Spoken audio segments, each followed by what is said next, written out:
Many thanks for choosing us. My name is Aisha Ibrahim, one of the 98 NPP MPs who made a call to the President Akufo-Addo to sack Finance Minister Ken Ofori-Atta, has defended their walkout on the censure process. Now, despite wanting the same thing as the NDC, the NPP MPs refused to vote during the censure motion vote. Speaking to JoyNews, MP for Anya Sotum, Dr. Dixon Adomakokisi explained they disagree entirely with the minority on the method they adopted, hence their walkout. He spoke with my colleague Kwekwa Sante, who will be joining me shortly via Zoom. But right now, there are many who have been worried about how the 8th Parliament has behaved since it was inaugurated. Joining me for more on this is Executive Director of the Africa Center for Parliamentary Affairs, Dr. Draman. Doc, you say what happened in Parliament was a further dent on the image of Parliament. Why so? Aisha,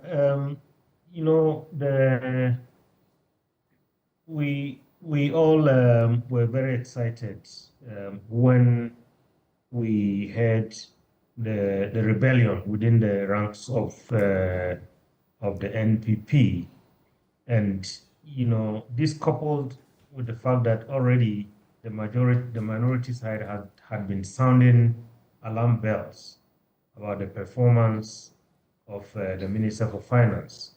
We thought that, history was about to be made, that for the first time, we would see Parliament exercise one of the tools, the powers that it has in terms of holding members of the executive to account, that is using the censure motion.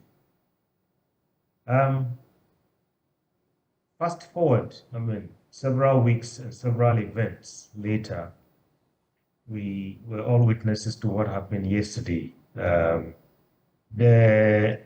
majority side, I've heard you say one of the MPs who signed the petition has indicated that even though they wanted the minister out, they didn't agree with the motion by the NDC. This is very kind of a wrong political calculation on their part, if I may say so, because, knowing what was happening in Parliament and with the minister and all the events of last year, including the e-levy and the position of the minority, I thought, if they didn't mean what they said, they shouldn't have played into the hands of the minority and the hands of Ghanaians, because they came out, stuck their necks, and said, we want this man out on the basis of principle and so on. And then we saw them, when it mattered most, deciding that, no, this is not what we actually intended to do. So you put all this together, Aisha, and it's yet another kind of negative, if I would say so, in terms of what we were expecting to see happen in the 8th Parliament, that a Parliament that will be very, very different from all the other parliaments before it in the 4th Republic. But alas, we are back to, I think, where we started many decades ago. But Doc, how do you think that parliamentarians care less about their constituents in taking some of these decisions? Yes, Aisha, and that's the worrying part, because as I was indicating this morning to your colleagues, a legislator faces a lot of dilemmas when he or she has to make a decision.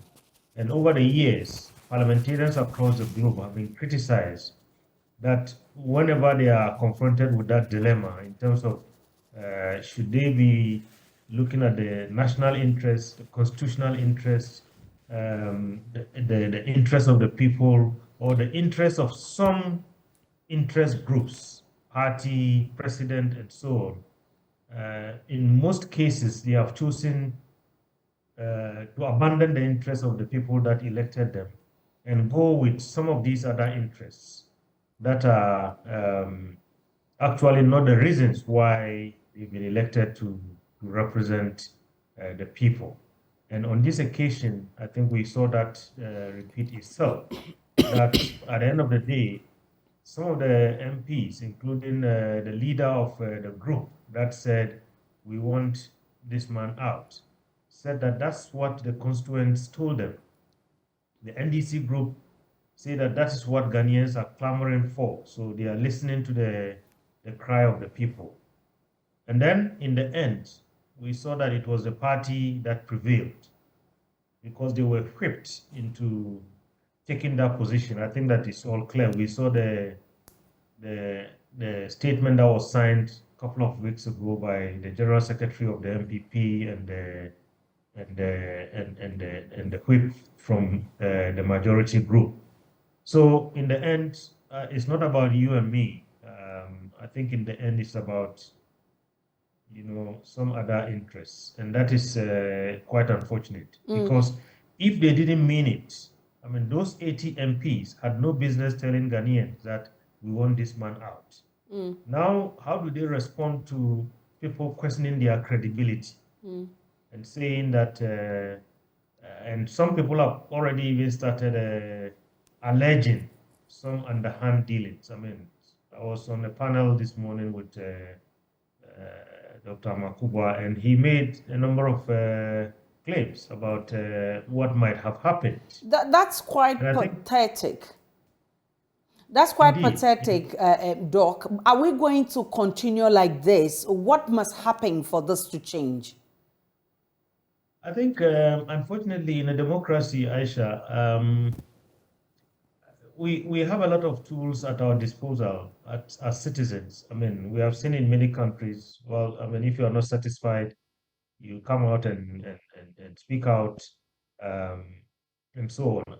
I mean, unfortunately, when it comes to changing governments, I think the only democratic means that we have, one of them, let me say so, is maybe every 4 years we go to the polls.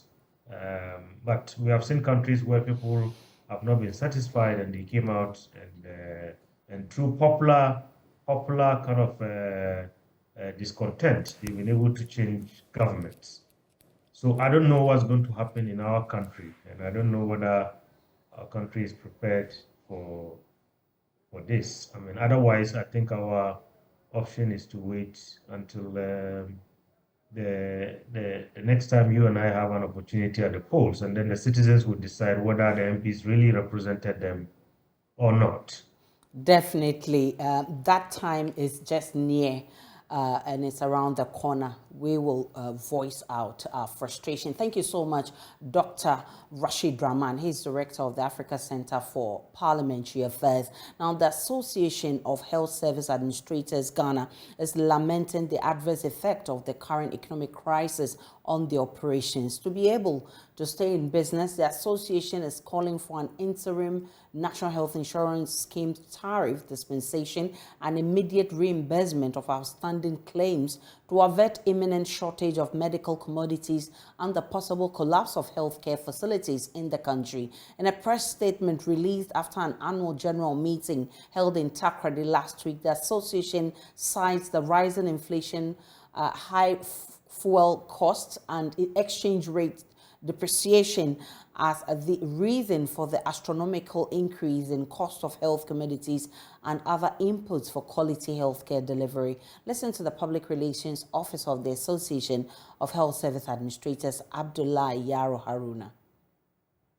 Times the health sector, particularly managers of health institutions, have been faced with very astronomical increase in prices of particularly medicines and non-medicine consumables, and it has also been exacerbated by the fact that because of the situation in the country, most of our private suppliers who supply these medicines and non-medicine consumables to us also find it difficult to be able to give us credit facilities.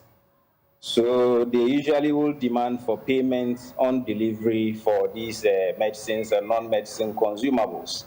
And because we've also not been reimbursed regularly by the NHI for services that we've rendered to their clients, it becomes very difficult for us to be able to meet the demands of the suppliers of our medicines or non-medicine consumables, so that we keep hospitals running at optimum. So it's really a difficult situation for managers of healthcare institutions at the moment. Although it may vary depending on facility by facility. I know some facilities have been reimbursed up to March 2022. Others have also been reimbursed up to February 2022. I am not aware of any facility that has been reimbursed from April up to date. Or in terms of claims submission, with the introduction of the online system of submitting claims to NHIA, that is the Claimit, that has actually improved the speed at which we submit our claims. Unlike previously, whereby we submit claims manually to the CPC, that is the Claims Processing Center. Now we do it online through the Claimit software that the NHIA has deployed. So at the end of the month, within a couple of days, maximum 2 weeks, we are able to submit our claims for the previous month in the ensuing month.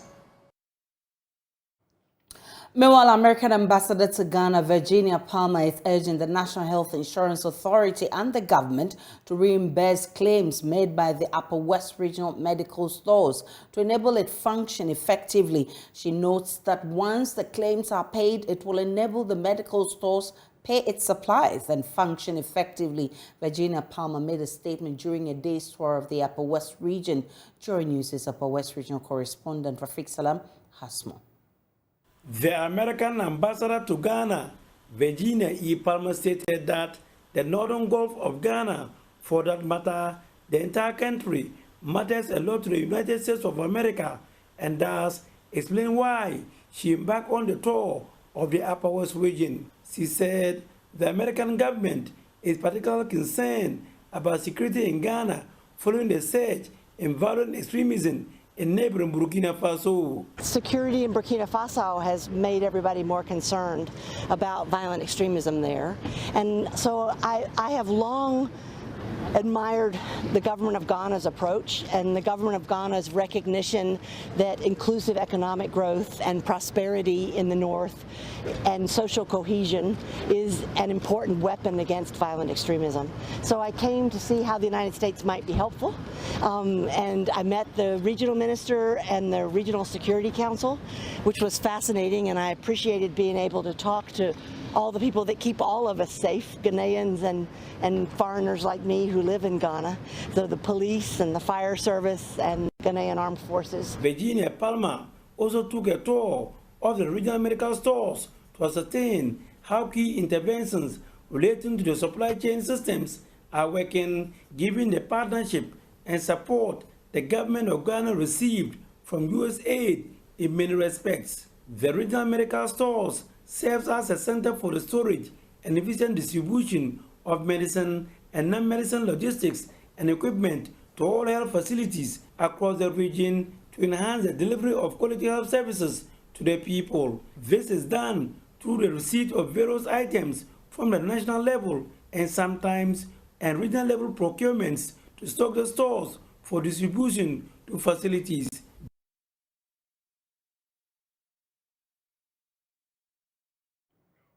Fix the economic mess. That's the call from some Ghanaians to President Akufo-Addo as they lament the harsh economic conditions they say is beginning to bite harder. That was the top of their concerns in today's edition of the People's Voice. Take a listen.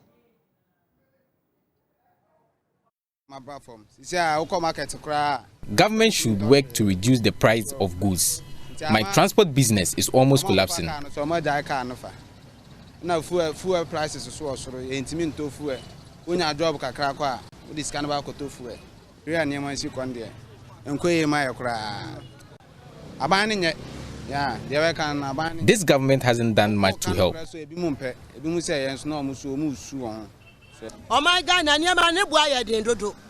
Times are hard. Right now, I can't even afford anything. Even used clothing is very expensive. 2 weeks here, they say I cost 70. People have inflated the prices of these items.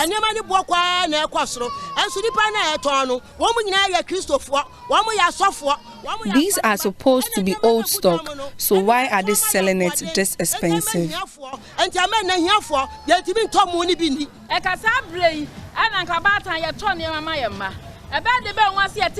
This festive season will be hard for us.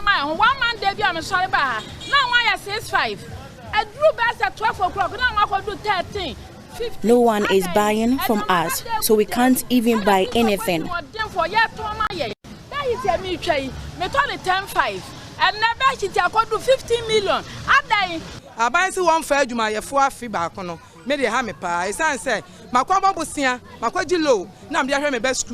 Why has government decided to freeze employment? How will my children get jobs so they can take care of me?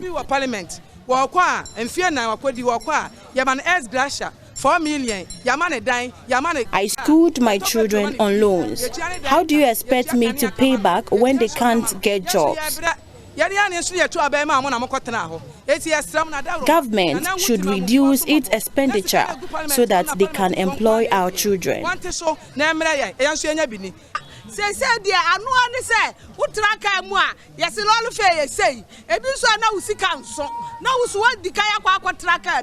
I'm concerned about transport fares. Lately, you can't even budget for it. Everyone is charging what they want. I'm tired of it. They should try and reduce fuel prices so we can have some breathing space.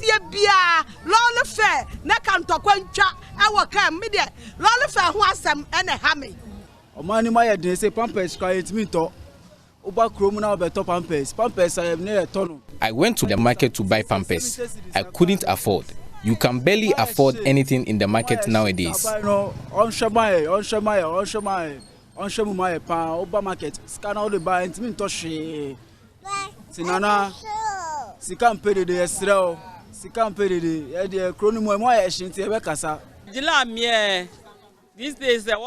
Christmas is coming and the cost of living is high. In the market, people only ask for their price and move on. They can't afford it. How are we expected to cope?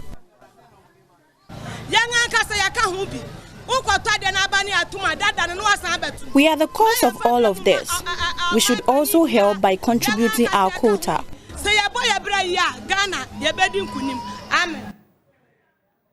The Ashanti Regional Security Council is expected to take a decision on calming a simmering tension between nomadic herdsmen and farmers in the Ejura-Seche-Dumase municipality this Friday. It comes as the Ejura Traditional Council bans movement of nomadic herdsmen into communities within Ejura. Regional Minister Simon Osei-Mensah has called for calm as measures are taken to find a lasting solution to the problem. There's more in this report. The Ejura Traditional Council has taken a decision to flush out nomadic herdsmen and their cattle in communities within the area. This was after farmers and inhabitants accused the herdsmen of being behind recent robbery attacks, including the killing of a police constable and destruction of farms in recent times. Leadership of the Fulani community has cautioned plans by the security agencies to stop the movement of cattle approaching the limits of Ejura threatens security of farms, but the traditional authority is unwilling to soften its stance. Ashanti Regional Minister Simon Osei-Mensah believes the nomadic herdsmen will have to find means of restricting their cattle from destroying farms as efforts are made to address the situation. He says the Security Council will be guided by lessons from similar incidents at Agogo in the Asante Achem North District. If I plant my maize, I don't think the maize can move. The element that moves is the cattle. So if I go to sleep and the next day I come back and cattle has consumed all my crops, the person I have to blame is that is the cattle owners. We should find a better balance between the rearing of the cattle and the crop farming. When we meet, we take a decision on that.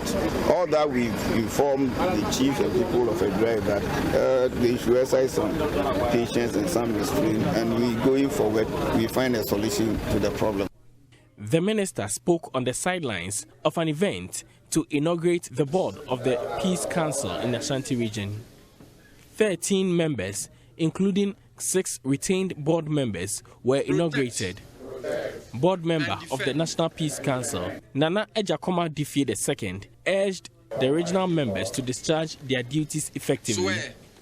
Our core value should be measured by fostering friendship, promoting trust, tolerance, goodwill, and community recognition. I will call on the incoming members of the Regional Peace Council to buckle up because the task ahead is critical for the development of our society and will require your full commitment, sacrifice, and dedication. Chairman of the Ashanti Regional Peace Council, Reverend Ben Nuhu Abubakar, says the board is poised to play its role efficiently. I've been a member for the past 4 years. We had a lot of conflicts. We have chieftaincy disputes in this region, a lot of chieftaincy disputes. We have youth agitations. The galamsey is very rife in this area. We can handle any of them and bring about peace. For JoyNews, Nanaya Ojima, Kumasi.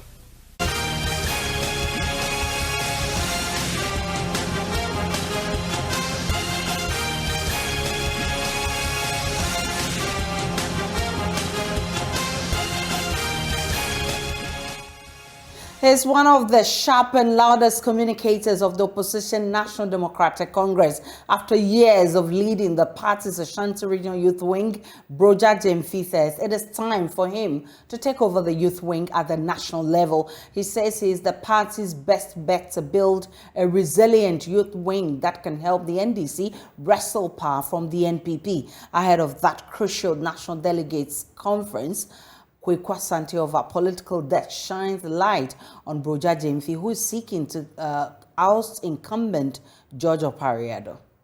This is one of the contests analysts have said will be keenly and fiercely contested. The fight for NDC's National Youth Wing top job is coming down between Broja Jemfi and incumbent George Opariado. Broja Jemfi says he has what it takes to lead the NDC youth to help return to power in 2024. We have presented a very timid youth front, which is not good for us as an opposition party. The posture is not what Ghanaians want to see. Very weak. We need to change that face.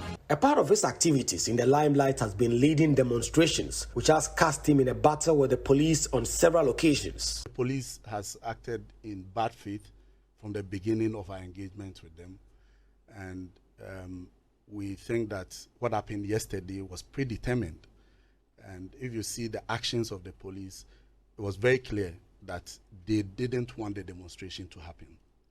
Broja Jemfi says the topmost agenda is to build a resilient youth wing for the NDC. If you check me, 5-point agenda for 10. One of it is to build a credible national database for the party in terms of tertiary students are Omoye NDC for. In doing that, we must develop a single national ID card for every 10 member.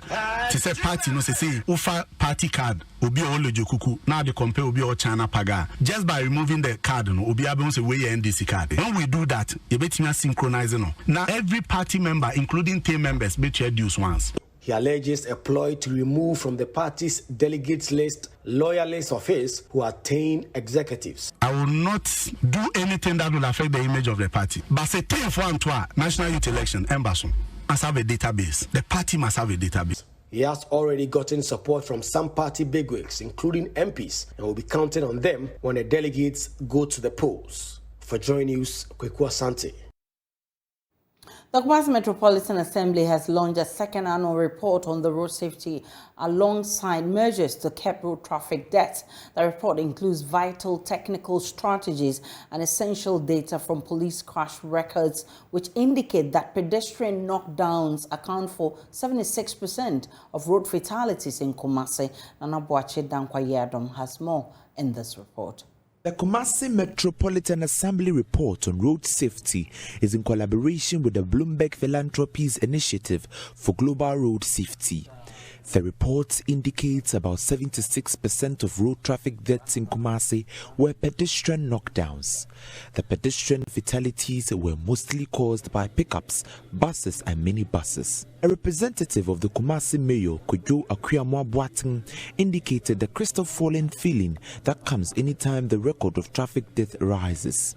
He cited the year 2021 as the beginning of a new decade of action for road safety.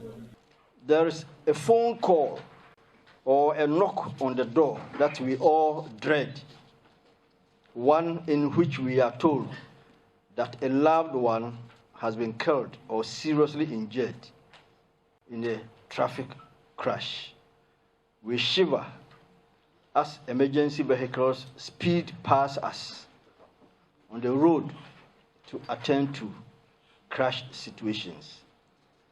Our hearts miss a beat as we hear stories of road crashes on the news.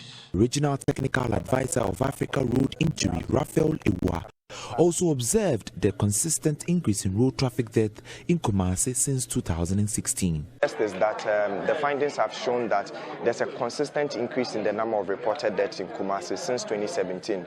It's been on a very consistent increase, and so that's why we should be concerned. And as noted during the program, many of these deaths go unreported. So to see that for the reported death, we see a consistent decline since 2017, it's a worrying trend.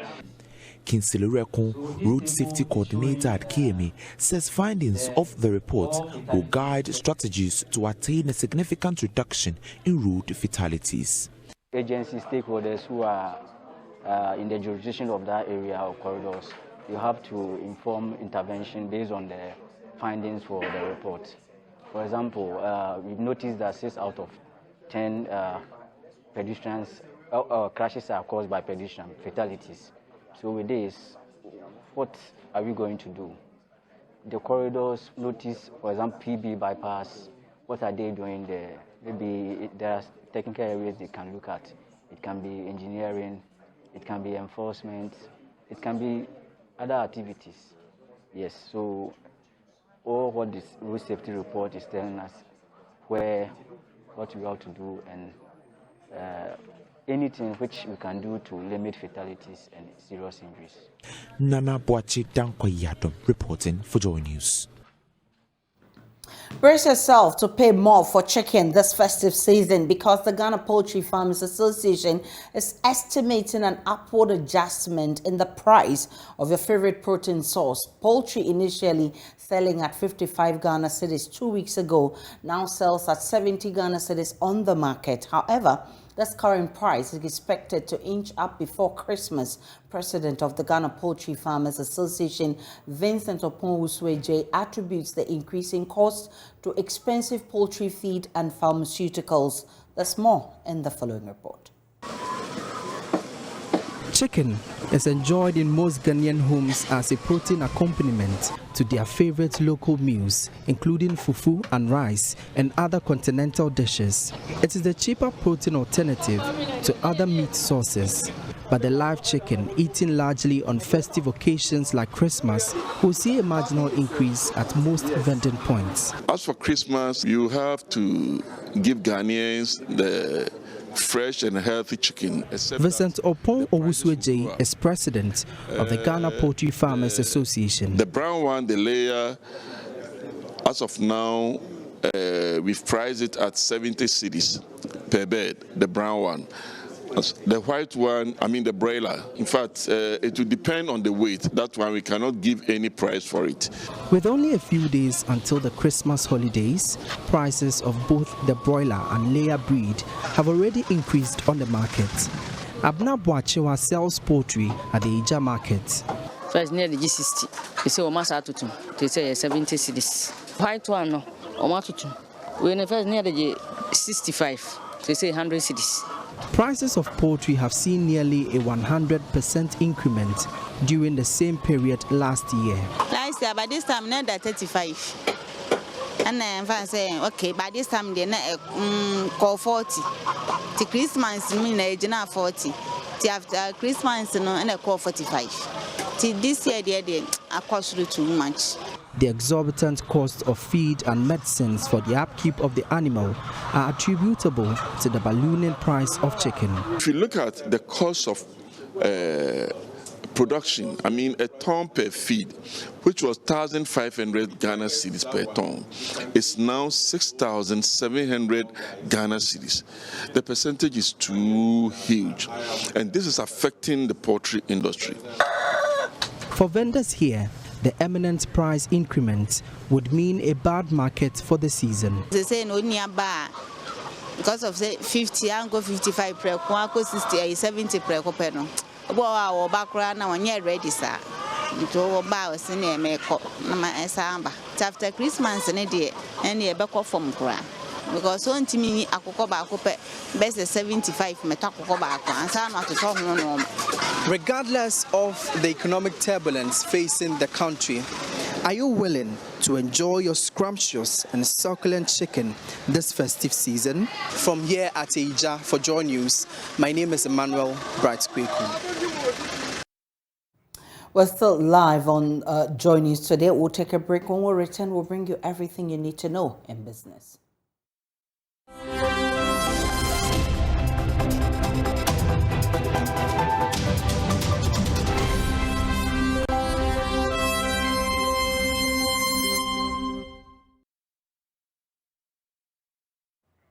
And it's time for the business segment here on JoyNews today with me, Beverly Broom. We begin from the aviation sector, as government will need the support of all stakeholders, including aviation safety inspectors, to be able to establish a more competitive national airline to replace the defunct Ghana International Airlines. Speaking at the relaunch of the Aviation Safety Inspectors Association of Ghana, Deputy Minister for Transport Alhassan Tumpani hinted that the airline will be commissioned by the first quarter of next year and need stakeholders' support. Here's a report.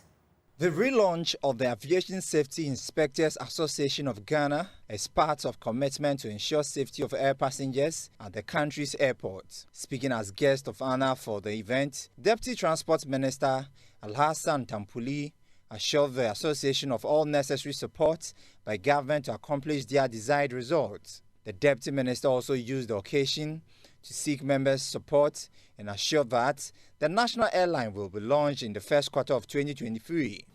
A domestic home-based carrier is soon going to be launched in the first quarter of next year. The airline will take over from the Ghana International Airlines that collapsed in 2010. And then we will still have the flag of Ghana flying high in the skies. Now this means that a great deal is going to be expected of you. A lot more work is going to be put on your plates, and I believe very strongly that you are up to the task. It is because of you that we are starting the airlines. Without you, there can't be any airline. And so we'll count on you. In a goodwill message, Director General for the Ghana Civil Aviation Authority, Engineer Charles Kweku, challenged members to be guided by international best practices to give confidence to the traveling public.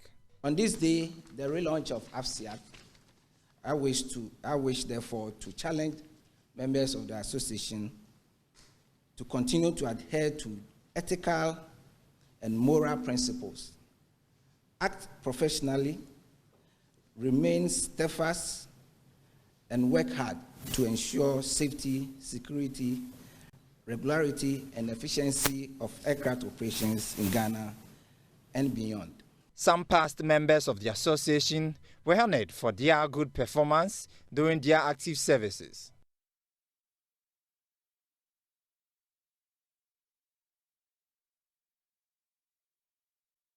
Now, the Minister of Trade and Industry, Alan Chemantin, says promoting private direct investment and exports is the way to survive the current global shocks. Speaking at the 3rd Annual Investment Week organized by the Ghana Free Zones Authority, Mr. Chemantin said relying on the international capital markets is not sustainable, hence the need to expand other sectors in order to develop the economy.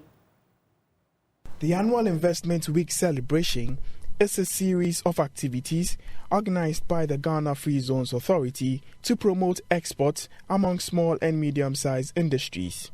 This year's edition, which is the third of the week-long celebration, will focus on encouraging wholly owned Ghanaian companies to take advantage of the African Free Continental Trade Agreement. Speaking at the ceremony, Minister of Trade and Industry John Allan Shermatin asserted that the only way to survive the current global economic challenges is to boost exports and create the opportunity for direct foreign investment. So if there was ever a time in our country that the need for investment has been put at the center of our development agenda, I believe that the time is now. And if we are going to put investments at the center of our development agenda, then we need to appreciate the fact that we cannot continue relying only on access to our international capital markets, but we have to think seriously also about how we aggressively promote private direct investment, be it domestic or foreign. He further called on industries to take advantage of the African Continental Free Trade Agreement to boost exports. As you expand industrial production through these investments, you have to be able to sell. And that is where the African Continental Free Trade Area comes in. The AFCFTA provides a market of over 1.3 billion people to us. Fortunately, Ghana is the headquarters of the AFCFTA. So if not for anything at all, we should be able to milk this opportunity. Speaking at the conference, the CEO of the Ghana Free Zones Authority, Mike Okoye Jr., said 32,000 people have been directly employed under the Free Zones enterprise. Out of this number, 31,000 of them are Ghanaians. In Ghana, we currently have 217 active Free Zone enterprises.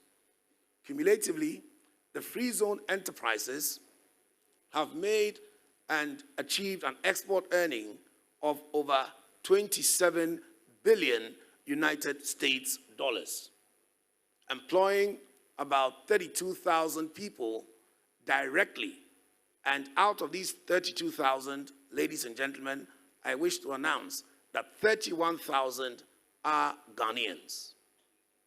These are impressive achievements, and I would like to take this opportunity to appreciate your contribution towards the development of the Ghanaian economy. The third annual Investment Week celebration is being organized under the theme Championing Export-Led Industrial Growth in the context of AfTA and world trade.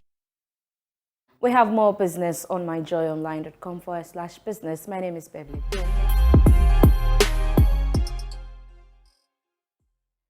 Is here on JoyNews today. Now, gospel musician Sisi Chobe is poised to inspire an atmosphere of worship once again at the 5th edition of her flagship Gold Worship this year. She spoke on Daybreak Hits this morning.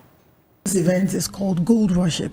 Gold Worship. Which happens in every December. Okay. And this year, God willing, is happening live this Sunday, 11th of December. Okay. Yes, at Charismatic Evangelistic Ministry. We call it CEM. Okay. Pastor Reverend Steve Mensah's church. Yes, at North Legon, opposite Wisconsin University. Okay, yeah, I know Wisconsin. Yes, that's where we're having this event. Yeah, and the time is 5 p.m. and it's free. It's free. It's free. But why free? I just want everybody to, have the opportunity to come and worship. You know, there's been so much going on lately, even from 2020, 2021 to 2022. 2022, they never told me yes, 2020 was covered when we were recovering from 2021, still recovering. After you do 2022, so but in all, God has been faithful. You can't tell me there's even one day when did you wada. Sure. no matter what is happening, you still eat. God has been faithful. God has kept us. So we just want everybody to come and then give thanks to God. Now, meanwhile, musician Walasi is back with his annual concert slated to take place at the Alliance Princess this Friday. According to Walasi, this year's event dubbed Mother is everything to experience as far as creativity is concerned. He spoke to my colleague Mapito Sibidi. This time, we are doing a play with one talented group called the Cats. Okay. It's a drama group. They just completed University of Ghana, Legon, and they are amazing. They are doing a nice play. And this play is about a mother, right? A mother that we all know, a mother that is full of wealth, beauty, health, peace, and love. Yeah. A mother that has so many things, but men keep coming into her life and pulling out. You know, they just come in and pull out, they come in and pull out, they come in and pull out. And they never stay and help mother. And so this story is extremely crucial to mother. This is, okay, so let's take it slowly. Okay. Don't rush. So that it's just slowly. Because yeah, the slower the better, because if you rush, then you will climax and then it will be over, like in and out, you get it. I understand. So when No these you climax later. Yeah, later. So when these, at the end of the interview. At the end of the interview. Well, that'll be all for Showbiz here on JoyNews today. We wish Celine Dion all the best, Aisha. All the best. She's my Yeah. I really love that one. You have a song of her that you want to sing out loud? The producer says it's time. There are a lot of Celine Dion, I mean, okay, songs but that you don't have the voice that to. I love. But you don't have the voice. So